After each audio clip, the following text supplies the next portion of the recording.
جیسے بھی حالات ہوں، ذکر سید الشہداء ہے کہ جو اپنا سفر طے کر رہا ہے. میرا یہ مجالس کا سلسلہ اسی طریقے سے جاری و ساری رہے گا اور آپ حضرات تشریف لا رہے ہیں. آل محمد علیہ السلام نے ہمارے لیے پیمانہ مقرر کیا. وہ پیمانہ انہوں نے یہ سوچ کے ہمارے حوالے کیا ہے کہ ہمارے شیعہ جہاں بھی رہیں وہ محفوظ ہے. وہ پیمانہ ہے کہ کونوا لنا زینا ولا تکونوا علینا شیئا. آل محمد نے فرمایا کہ دیکھو تمہارا کوئی بھی کام انڈیویجول نہیں ہونا چاہیے، تمہاری اپنی ذات کا، تمہارے اپنے جذبے کا، اپنے جوش کا نہیں ہونا چاہیے، بلکہ تمہاری نظر ہمارے اوپر ہونی چاہیے کہ تمہارا عمل ہمارے لیے سبب زینت بنے، ہمارے لیے سبب ذلت نہ بنے۔ یعنی ایک بہت بڑا پیغام ہے جو ائمہ اہل بیت علیہ السلام نے ہمارے حوالے کیا ہے کہ کونوا لنا زینا ولا تکونوا علینا شینا، یعنی تمہارا اخلاق، تمہارا کردار، تمہاری گفتار، تمہارا چلنا، تمہارا اٹھنا، تمہارا بیٹھنا، تمہارا بولنا، تمہارا خاموش ہونا، تمہارا جاگنا، تمہارا سونا، وہ ایسا ہونا چاہیے کہ جیسا ہم چاہتے ہیں۔ آپ دیکھیں کہ ہم اگر آل محمد کو فالو کریں اور آل محمد کے پیچھے چلیں اور آل محمد کی اطاعت کریں، دیکھیں اپنے آپ کو اس ماحول سے باہر لائیے۔ اب آپ جہاں بیٹھے ہوئے ہیں وہاں آپ آل محمد کی پناہ میں بیٹھے ہوئے۔ آل محمد نے یہ ضمانت لی ہے کہ کونوا لنا زینا، یہ مجلس اسی کی یادگار ہے، یعنی ہم ان مجلسوں کے ذریعے سے اپنے کردار کو مطہر کرتے ہیں، ان مجلسوں کے ذریعے سے ہم اپنے آپ کو، اپنے کردار کو منور کرنے کی کوشش کرتے ہیں کہ تاکہ ہم آل محمد کے اس قول پہ پورے اتر سکیں، اور کم سے کم اگر پورے نہ اتر سکے تو کچھ ان کی سامنے ان کے کھڑے ہو کر یہ تو کہہ سکے کہ مولا ہم نے کوشش میں کبھی نہیں کی اگرچہ ہم اس منزل تک نہیں پہنچ سکے۔ یہ مجلس سے بہترین ذریعہ آل محمد کے کردار کو سمجھنے کا اور ان کو پہچاننے کا، اور جب تک پہچانیں گے نہیں اور جب تک سمجھیں گے نہیں تو ہم انہیں فالو بھی نہیں کر سکتے، اس لیے کہ معرفت اطاعت سے پہلے، اطاعت کا مرحلہ بعد میں ہے، معرفت کا مرحلہ پہلے ہے۔ جب تک ہمیں معلوم نہیں ہوگا کہ آل محمد کا کردار کیا ہے، آل محمد کی سیرت کیا ہے، آل محمد نے کیسے زندگی گزاری ہے، تو ہم ان کی پیروی نہیں کر سکتے۔ بہت محدود وقت ہے میرے پاس، اور اس محدود وقت میں مجھے روزانہ آپ سے خطاب بھی کرنا ہے۔ آج بہرحال چونکہ یہ پہلی مجلس ہے اور اسے استقبال ماہ اعضا کے طور پہ استعمال کیا جاتا ہے کہ ہمیں تیار ہونا، ان 10 دنوں میں کس طریقے سے ہمیں عزاداری کرنی ہے، ہمیں کس طریقے سے بھول جائیں، ہمیں اپنے آپ کو دیکھیں کہ ہمیں کیا کرنا ہے، کیا گین کرنا ہے۔ آپ سوچیں کہ مجلس اعضا میں آپ آ رہے ہیں، یہ مجلس اعضا صرف مجلس نہیں ہے، یہ مجلس حسین، مکتب حسین کا نام، یہ مجلس حسین امام حسین کے مدرسے کا نام ہے۔ آپ بچے والے ہیں ماشاءاللہ، اللہ نے سب کو صاحب اولاد کیا ہے، جو صاحب اولاد نہیں ہے اللہ آل محمد کے صدقے میں انہیں صاحب اولاد فرمائے۔ صلوات علی محمد و آل محمد۔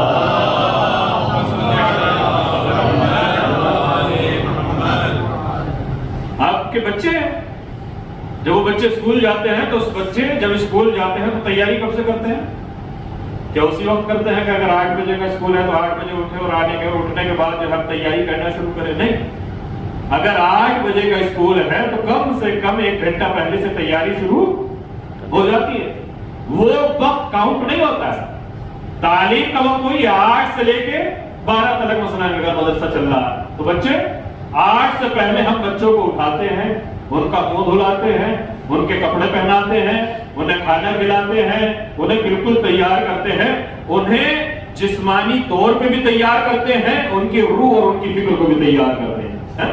اور اگر کبھی ایسا ہو جائے کہ بچے کو اٹھنے میں دیر ہو جائے اور 8 بجے کا مدرسہ ہے اور 8 بجے ہی اٹھے اور جگہ جا کے آپ ایسے ہی بٹھا دیں تو نہ وہ ذہنی طور پہ آمادہ ہوگا نہ جسمانی طور پہ آمادہ ہوگا۔ جیسا اس کا جسم ہوگا ویسی اس کی روح ہوگی۔ جب چونکہ ابھی جسم ہی بیدار نہیں ہوا ہے تو روح کہاں سے بیدار ہوگی؟ تو ایک بچے کے لیے تو ہم قائل ہیں کہ جب بچہ یہ مدرسہ جائے، جب یہ مکتب جائے، جب یہ اسکول جائے تو کم سے کم 1 گھنٹہ پہلے یہ تیاری شروع کر دے، اس سے غلاظتوں کو دور کیا جائے، اس سے نجاستوں کو دور کیا جائے، اس سے گندگیوں کو دور کیا جائے، تب یہ بچہ اس لائق ہو گئے۔ تو جسمانی طہارت ہے کہ جس کی طرف ہم متوجہ ہو رہے ہیں، ورنہ یہ بچہ جب اسکول میں جائے گا تو تب تک یہ علم حاصل نہیں کر سکتا ہے جب تک کہ اس کا جسم اس لائق نہ ہو جائے کہ یہ علم کو حاصل کرے۔ ظاہر اور باطن میں بڑی یکسانیت ہوتی ہے۔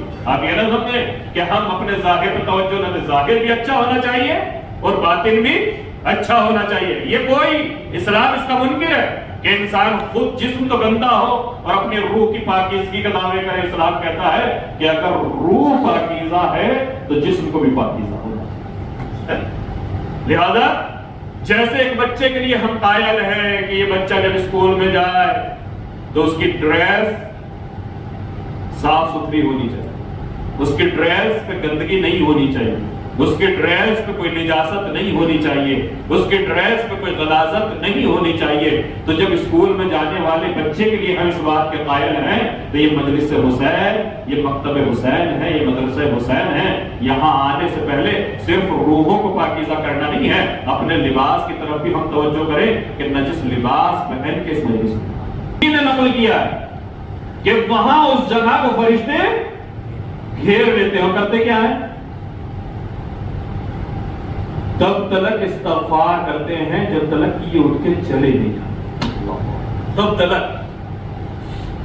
تلک ان کے لیے استغفار کرتے ہیں. آپ منزلوں کو سمجھیں, آپ جس جگہ پہ بیٹھے ہوئے ہیں وہ جگہ روضۃ من ریاض الجنہ ہے, وہ جگہ جنت کے باغوں میں سے ہے, جہاں آل محمد کا تذکرہ ہوتا ہے, جہاں آل محمد کے دین کی باتیں ہوتی ہیں. وہاں امام چھٹے امام فرما رہے ہیں کہ اللہ وہاں پہ اپنی رحمتوں کو نازل کرتا ہے کہ جہاں پہ ہمارے دین کو بیان کیا جاتا ہے, جہاں پہ ہمارے دین کو زندہ کیا جاتا ہے. اللہ اکبر. آہیو امرنا, مصریوں کو حکم دیا ہے امام نے کہ ہمارے دین کو زندہ کرے. حضرت کو سجدے کیے ہیں, تم نے آل محمد کے دروازے کو کیوں پکڑا ہوا ہے, تم نے آل محمد کے دامن کو کیوں پکڑا ہوا ہے؟ اس لیے کہ ہم جانتے ہیں کہ ہم اپنے عمل کی بنیاد پہ جنت تک نہیں جا سکتے ہیں, لیکن اگر ہم آل محمد کے دامن کو پکڑ لیں تو آل محمد ہمیں یہاں بھی کامیاب کریں گے اور وہاں بھی جنت تک پہنچائیں گے. صلوات پڑھیں پر محمد و آل محمد. اللہم صلی علی محمد و آل محمد.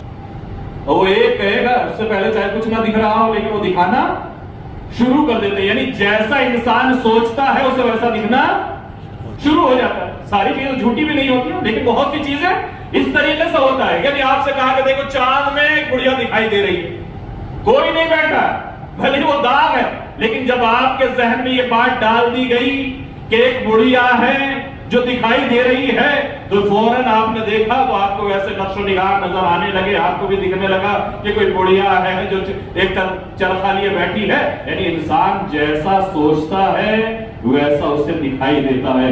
یہی وجہ ہے کہ آل محمد نے بدگمانی پہ پہرے لگا دیے ہیں کہ اگر کوئی برا بھی ہو تو تمہیں اس کی غیبت کرنے کا حق نہیں. اس کو معمولی نہ لیں. علماء فرماتے ہیں اگر کوئی شخص, کوئی گناہگار کسی فرش عزا پہ آ جائے, کسی مجلس میں آ کے بیٹھ جائے, تو جب وہ یہاں سے اٹھ کے جائے, بھلی آپ نے اس مجلس میں آنے سے پہلے ایک لمحہ پہلے اسے گناہ کرتے ہوئے دیکھا, لیکن جب وہ اس مجلس میں آ گیا ابھی آپ کا اس کے بارے میں یہی خیال تھا, اسے اتنا موقع بھی نہیں ملا کہ اس نے توبہ کی ہو, اسے اتنا موقع بھی نہیں ملا کہ اس نے کوئی نماز پڑھ کے کوئی استغفار کیا ہو. ابھی آپ نے دیکھا کہ وہ امام بارگاہ میں انٹر ہو رہا تھا اور انٹر ہوتے ہوئے وہ نامحرموں کو دیکھ رہا تھا, لیکن جب وہ یہاں پہ آ کے بیٹھا اور یہاں پہ مجلس اعزا برپا ہوئی اور یہاں پہ امام حسین کا تذکرہ ہوا, آل محمد کی سیرت کا تذکرہ ہوا, تو علماء فرماتے ہیں کہ اب جب یہ اٹھ کے جائے, بھلے تم نے اسے توبہ کرتے ہوئے نہیں دیکھا, لیکن اس کے بارے میں وہ خیال نہ رکھنا کہ جو اس سے پہلے تم اس کے بارے میں. کیوں؟ علماء فرماتے ہیں اس لیے اس کے بارے میں یہ خیال نہ کرنا, اس لیے کہ بھلے ہی اس نے اس فرش اعزا پہ بیٹھ کے توبہ نہ کی ہو, لیکن حدیث قصہ کہہ رہی ہے کہ جب وہ اس فرش اعزا پہ آ گیا ہے تو فرشتوں نے اس کے لیے استغفار کیا. جس کی کوئی عزت نہیں, جس کی کوئی آبرو نہیں, جس کی کوئی ریپوٹیشن نہیں, جس کی کوئی امیج نہیں, ذرا سا دو چار لوگوں نے سلام کر لیا تو ہم اپنے لیے عزت کے قائل ہو گئے. کوئی عزت نہیں ہے ہماری. کیا ہم نے کیا ہے؟ کیا ہمارے پاس دین ہے؟ کیا ہمارے پاس علم ہے؟ کیا ہمارے پاس تقویٰ ہے؟ کچھ بھی تو نہیں ہے. لیکن اس کے باوجود ہمیں یہ گوارا نہیں ہے کہ کوئی ہمیں گالی دے دے, اور اگر گالی دے دے تو ہم یہ خیال کرتے ہیں کہ اگر اس نے گالی دی ہے تو ہم اس کا فوراً ریٹیلیٹ کریں, فوراً ہم اس کا جواب دیں. اور جواب بھی کیسے دیں؟ اینٹ کا جواب پتھر سے. اس کے کردار کے چکر میں ہم اپنے کردار کو بھی خراب کر لیتے ہیں. وہ تو گالیاں دے رہا تھا لیکن ہم بھی گالیاں دینے کو اتر جاتے ہیں. اس نے ہمیں گدھا کہا, ہم نے اسے خنزیر کہہ دیا. یعنی اس سے بڑھ کے ہم نے اسے گالیاں دینا شروع کر دی, برا بھلا کہنا شروع کر دیا. لیکن آل محمد کا کردار یہ نہیں. محرم اسی لیے آیا ہے، محرم صرف عزاخانے سجانے کا نام ہے، محرم کردار کو سجانے کا، محرم صرف اور صرف علم کو بلند کرنے کا نام نہیں، محرم اپنی سیرت اور اپنے کردار کو بلند کرنے کا نام، محرم صرف جناب حر کے مسائل سننے کا نام نہیں ہے، بلکہ حر کی اطاعت اور پیروی کرتے ہوئے حسین کے دروازے پہ پہنچ کے استغفار کرنے کا۔ اس محرم کو غنیمت سمجھ، نہ جانے کتنے لوگ ہیں کہ جنہیں یہ ماہ محرم نصیب نہیں ہوا، نہ جانے کتنے لوگ، لیکن اگر ہمیں نصیب ہوا ہے تو یہ آل محمد کا کرم ہے کہ انہوں نے یہ ہمیں توفیق بخشی ہے کہ ہم نے آل محمد کی فرش اعضاء پر قدم رکھا ہے، فرش اعضاء پر، اور اس فرش اعضاء پہ جب بیٹھے ہوئے ہیں تو آپ یہ نہ سمجھیں کہ یہ کوئی مدرسہ نہیں ہے، مدرسہ ہے، اور ایسا مدرسہ ہے کہ جیسا مدرسہ کسی قوم کے پاس نہیں ہے۔ آج ہماری قوم کے پاس کتابوں کا پڑھا ہوا دین نہیں ہے۔ آپ مجھے مثال سے بتائیں کہ آپ نے نماز سیکھی ہے، کوئی کتاب پڑھ کے سیکھی؟ آپ نے روزے کے مسائل سیکھے ہیں، آپ کو یاد ہے کہ آپ نے کتابیں پڑھ کے یہ روزے کے مسائل سیکھے ہیں؟ آپ عمرہ کر کے آئے ہیں، آپ زیارتیں کر کے آئے ہیں، آپ حج کر کے آئے ہیں، یہ آپ نے کہاں سے سیکھا؟ کتابیں پڑھی ہیں۔ 100 میں سے 10% لوگ بھی نہیں ہوں گے جو یہ کہتے ہیں کہ میں نے اپنی نماز جو ہے وہ کتاب پڑھ کے یاد کی ہے۔ نہیں، یہ نماز ہمیں اسی فرش اعضاء سے سیکھی، یہ روزے کے مسائل ہم نے اسی فرش اعضاء سے سیکھے، یہ ماں باپ کا احترام ہم نے اسی فرش اعضاء سے سیکھا ہے، یہ پڑوسیوں کے حقوق ہمیں اسی فرش اعضاء سے ملے ہیں، یہ اذانوں اور مسجدوں کا احترام ہم نے اسی فرش اعضاء سے لیا ہے۔ صرف ہم کسی کے لیے نہیں آئے، ہم اپنی ذات کے لیے نہیں آئے، ہم اپنے دل کو خوش کرنے کے لیے نہیں آئے، ہم اس لیے آئے ہیں تاکہ فاطمہ کا لال ہم سے راضی ہو۔ اللہ، آل محمد نے ہماری تربیت کی۔ میرے پاس وقت نہیں، 9 بجے تک مجھے ممبر چھوڑنا، اس سے زیادہ پڑھوں گا تو مسائل نہیں پڑھ پاؤں۔ اللہ، آل محمد نے ہماری تربیت کی ہے کیسے ہمیں محرم منانا ہے۔ معلوم ہے آپ اماموں کی زندگی کو اٹھا کے دیکھیں، آج 4 رات ہو گئی، 4 محرم کا رب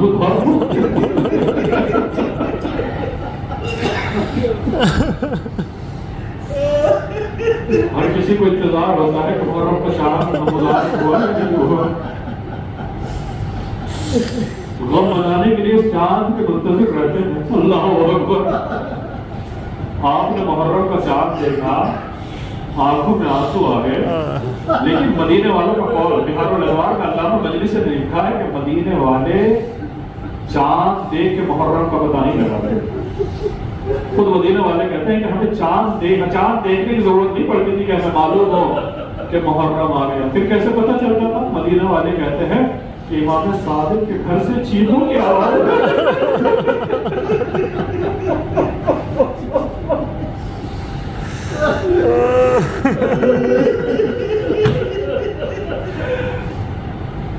امام صادق کے گھر سے رونے کی آوازیں بلند ہونے لگتی ہیں، معلوم ہو جاتا تھا کہ محرم کا چاند نمودار ہو گیا۔ اللہ اکبر، ایک ایک امام نے بڑا اہتمام کیا ہے۔ اللہ اکبر، امام رضا فرماتے ہیں کہ جب محرم کا چاند نمودار ہو جاتا تھا تو میرے بابا کے چہرے پہ ہنسی کے آثار غائب ہو جاتے ہیں، میرے بابا غم میں ڈوب جاتے تھے۔ اللہ اکبر، امام فرماتے ہیں کہ میرے بابا گریبان کو چاک کر دیا کرتے تھے۔ خود اماموں نے کس طریقے سے اس غم کو منایا ہے، کیسے ہماری تربیت کی ہے، کیسے ہمیں ماہ محرم کو منانا چاہیے۔ اللہ اکبر، یہ روایت قیود اخبار الرضا میں شیخ صدوق نے نقل کی ہے۔ شیخ صدوق کہتے ہیں کہ محرم کا چاند نمودار ہوا، ریاض ابن شبیب نے چاند نہیں دیکھا، روز امام رضا کی زیارت کے لیے آتے تھے۔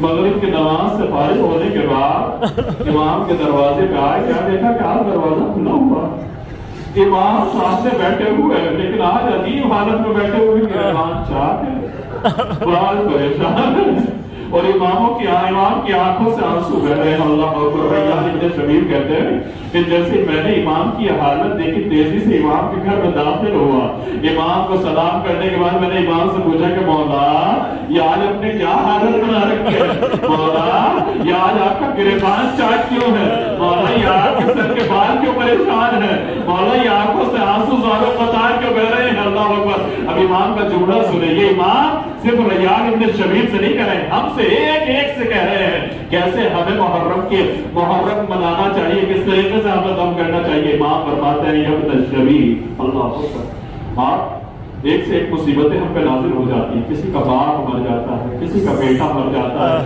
بہت بڑا غم ہوتا ہے، لیکن اس کے باوجود امام فرماتے ہیں یبن الشبیب ان كنت باقيا لشيء فاغفر لحسين ابن علي علیہ السلام۔ امام فرماتے ہیں شبیب کے بیٹے، اگر تجھے کسی مصیبت میں رونا آئے، کوئی کتنی بھی بڑی مصیبت ہو، اگر تجھے تیری مصیبت میں رونا آئے تو اپنی مصیبت میں نہ رو، نہ مولا پھر کس پہ رو؟ فاغفر لحسين ابن علي علیہ السلام۔ ارے تو میرے جد مظلوم حسین کا سبحان مولا کیوں؟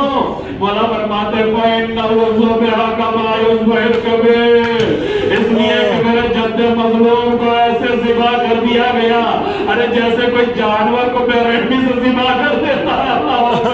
امام فرماتے ہیں ابن شبیب صرف اتنا ہی نہیں، وقتل معه من اہل بیتہ 18 رجلا ما لهم فی الارض شبیب، ارے صرف حسین ہی کو قتل نہیں کیا گیا، ارے حسین کے ساتھ ساتھ ارے اہل بیت کے 18 ایسے فرد قربان کیے گئے، ارے روئے زمین پہ جس کی کوئی شبیہ نہیں تھی۔ اللہ اکبر، عزیز و چاند اور سورج سے ان کی تشبیہ نہیں کی جا سکتی۔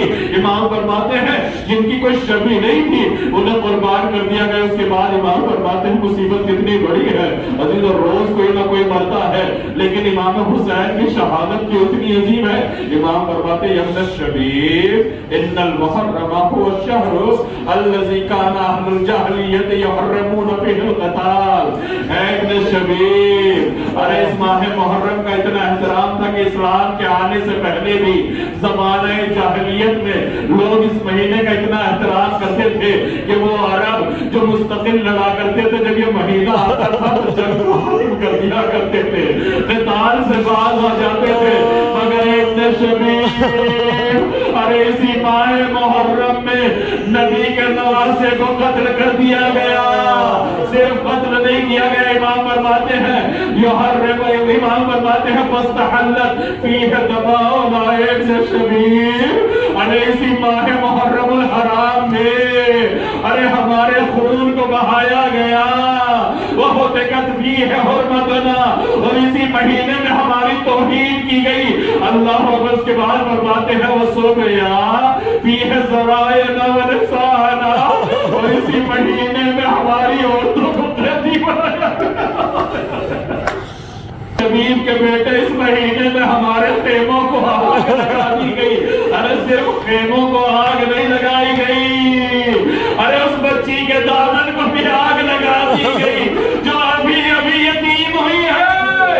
اللہ اکبر، امام فرماتے ہیں ابن شبیب وَتَرَقَتْ خِيَامَنَا وَنُحِبَ فِيهِ مَا فِيهَا، اس کے بعد فرماتے ہیں ابن شبیب اپنا سوال سنیں۔ اللہ اکبر، آپ چاہتے ہیں نا، امام سے کہتے ہیں کہ مولا کاش ہم بھی کربلا میں ہوتے، کتنا ثواب اس جملے کو کہنے کا۔ امام فرماتے ہیں، آج بھی امام فرماتے ہیں میری زبان نہیں، اللہ اکبر، اپنی زبان پہ ہمیشہ اس جملے کو جاری رکھنا۔ امام فرماتے ہیں ابن شبیب ان سرک ان یکون لک من الاجر مثل ما لمن استشهد مع الحسین، اے ابن شبیب اگر تیرے دل میں یہ خواہش پیدا ہو کہ کاش تجھے بھی کربلا کے شہیدوں کا ثواب ملے، اللہ اکبر، کونے میں بخل نہ کرنا، آنسو بہانے میں بخل نہ کرنا۔ اماموں کی بڑی تمنا ہے کہ تمہارے یہ آنسو تمہارے رخساروں پہ جاری ہو، کتنا ثواب ہے جب یہ آنسو رخساروں پہ جاری ہو۔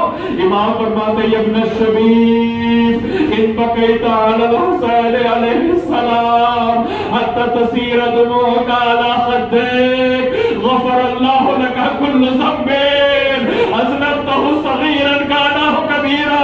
اے شبیب کے بیٹے، جب تیرے آنسو ہمارے جد مظلوم پہ روتے ہوئے اتنے جاری ہو جائیں کہ تیرے رخسار تلک پہنچ جائیں تو سن تیرا ثواب کیا ہے۔ اللہ اکبر، امام فرماتے ہیں غفر اللہ لکا ذنبا ما اذنبتہ صغیرا او کبیرا، تو اللہ تیرے تمام گناہوں کو بخش دے گا، چاہے وہ گناہ صغیرہ ہو یا گناہ کبیرہ ہو۔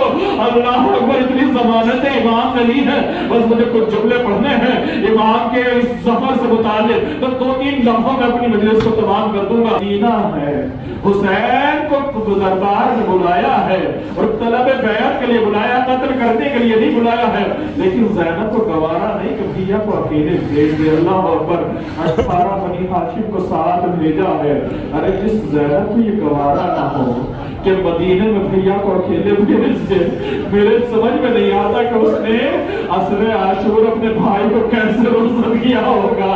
ارے کبھی دائیں دیکھتی ہوگی، کبھی بائیں دیکھتی ہوگی، ارے نہ عباس ہے نہ علی اکبر، نہ محمد ہے نہ قاسم، مگر بہن کرے تو کیا کرے، ارے کوئی ساتھ دینے والا نہیں ہے۔ ارے بہن نے بھائی کو سوار کیا، بھائی کے غربت پہ دوہا پڑا، اے میرے بھائی میں اتنا غریب ہو گیا۔